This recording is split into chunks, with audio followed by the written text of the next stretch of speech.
भगवान शिव के हाथ में हमने हमेशा त्रिशूल ही देखा है, लेकिन क्या आप जानते हैं कि भगवान शिव के पास एक धनुष भी था जिसका नाम पिनाक था।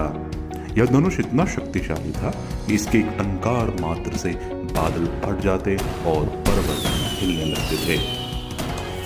देवी देवताओं के काल की समाप्ति के बाद इस धनुष को इंद्र को सौंप दिया गया था।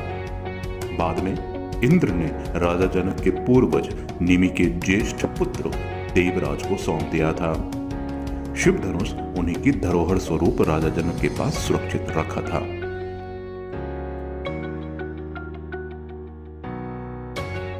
इस विशालकाय धनुष को कोई भी उठाने की क्षमता नहीं रखता था। इस धनुष से चलाए गए एक तीर ने त्रिपुरासुर की 3 पुरियों को ध्वस्त कर दिया था। इसी धनुष को जनक नंदिनी मां सीता रोज उठाया करती थी। मां सीता के अलावा सिर्फ राम ही थे जिन्होंने इस धनुष को एक झटके में उठाया और उसे तोड़ दिया था। श्री रामचरितमानस में एक चौपाई आती है, उठहु राम भंजहु भव चापा, मेटहु तात जनक परितापा।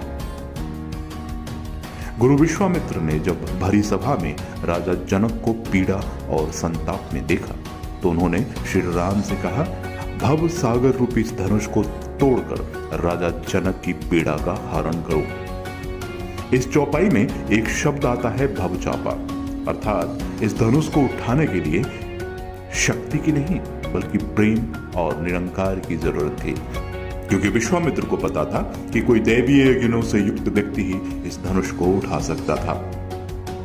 रावण एक अहंकारी मनुष्य था। वह कैलाश पर्वत को तो उठा सकता था लेकिन धनुष नहीं। धनुष को तो वह हिला भी ना सका था। और उस स्वयंवर सभा में सभी राजा अपने अहंकार के परिणाम स्वरूप ही हारे थे।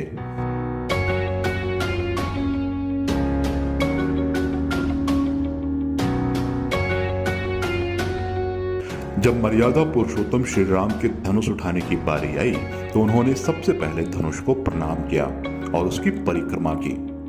प्रभु श्री राम की विनयशीलता और निर्मलता के समक्ष धनुष का भारीपन स्वतः ही तिरोहित हो गया था।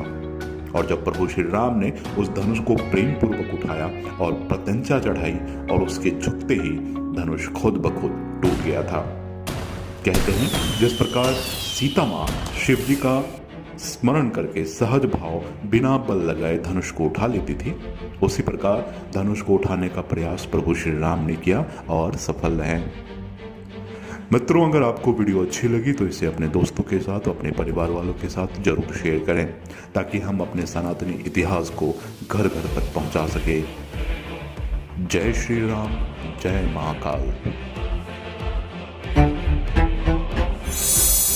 वीडियो अच्छा लगा है ना तो लाइक कीजिए, सब्सक्राइब कीजिए, हाँ, और शेयर भी कीजिए दोस्त लोग के साथ, समझे।